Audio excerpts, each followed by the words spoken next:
ये विभागीय अधिकारी इसको उलझा के रखना चाहते हैं, सारे लोगों से सलामी ठुकवाने के लिए।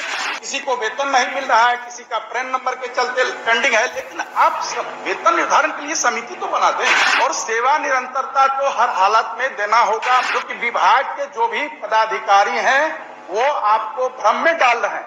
राज्य सरकार में और माननीय मुख्यमंत्री जी की सदिच्छा के बदौलत 60 वर्ष तक का उनका सेवा विस्तार कर दिया गया और नियोजित शिक्षक अगर वो बने तब न सक्षमता परीक्षा दिए। हाँ ठीक है, बोलने दीजिए माननीय मंत्री को। अब एक पॉइंट बोलेगा, सब आदमी बोलिएगा आप लोग, तो फिर रोज 2 ही क्वेश्चन आएगा शिक्षा विभाग का। इससे महोदय इस सत्र में माननीय मंत्री ने सेवा निरंतरता एक आदमी बोलेंगे तो होगा कि ये लोग आपको सलाह देंगे। समिति हम अपने स्तर पर, आपको जैसा मैंने कहा महोदय, हम अपने स्तर पर करवा लेंगे। समिति तो बनाइए ना, समितियां रिपोर्ट कर देगा, ये खाली हम जानना हम कहाँ कह रहे हैं कि 5 दिन में दे दीजिए। सीमित प्रतियोगिता परीक्षा द्वारा एक सेवा से माननीय सभापति महोदय का जवाब तो उसमें अगर कोई कमी है तो कम्यूटेशन का जो प्रावधान है उसको हम लोग पुनः समीक्षा कर लेंगे, देखेंगे कि अगर उसमें कोई कमी रही है या कहीं कोई विसंगति है जैसा कि आप बता रहे हैं, उसको पुनः हम लोग रिविजिट कर लेंगे। सामूहिक प्रश्न है, शिक्षकों को मिले महोदय, अभी यूनिवर्सिटी सर्विस कमीशन से बहालियां हो रही हैं और जो वहां उस परीक्षा में, उस इंटरव्यू में अपियर हो रहे हैं, माननीय मंत्री जी को पता होगा, वो पीछे से 10 वर्ष 15 वर्ष के एक्सपीरियंस दे रहे हैं और उनको मार्किंग हो रहा है अफिलिएटेड कॉलेज से।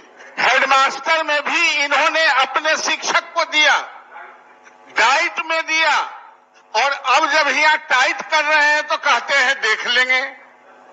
इसलिए महोदय सबसे बड़ी बात है कि आप जो लगातार 15 वर्ष 20 वर्ष से सेवा कर रहा है और आपने एक निकाला कि हम सक्षमता परीक्षा लेंगे, हालांकि वो लोग परीक्षा 1-2 नहीं दिया है, हमेशा लेते रहे हैं, लेकिन सक्षमता परीक्षा में आपने कहीं यह नहीं कहा था कि लेंथ ऑफ सर्विस जो पहले से होगा हटा के लड़कन के सीनियर कर देंगे या बूढ़ा को जूनियर कर देंगे। इसलिए महोदय सेवा निरंतरता के बारे में माननीय मंत्री जी को क्या कहना है, अर्जिता अवकाश जो जरूरी है, ये 2-3 सवाल है, इसलिए प्रोन्नति का सवाल है। इसलिए महोदय माननीय मंत्री से हम लोग उम्मीद करते हैं कि ये छोटे मोटे जो प्रॉब्लम है, ये विभागीय अधिकारी इसको उलझा के रखना चाहते हैं, सारे लोगों से सलामी ठुकवाने के लिए आप इससे निजात दिलवाइए।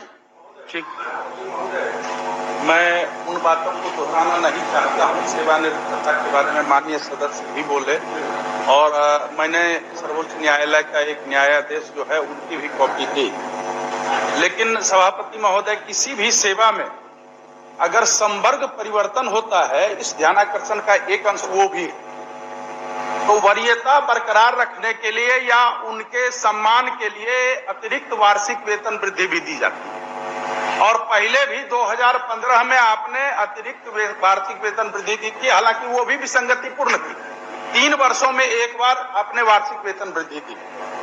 और दूसरी बात यह है जो अभी माननीय सदस्य ने कहा, आपने जब पिछली सेवा की मान्यता बरकरार रखते हुए ही उनको अगली सेवा में समायोजित किया है। हालांकि मंत्री महोदय आज बोल रहे थे राज्य कर्मी का 2,50,000 दर्जा दिया गया, मुझे लगता है सभापति महोदय ये शाब्दिक दर्जा दिया गया। संभवतः मंत्री महोदय ये नहीं जान रहे हैं, मैं जानकारी देता हूं, आपके विभाग ने एक पत्र निकाल दिया जो कि उनको वेतन इतना ही दिया जाए।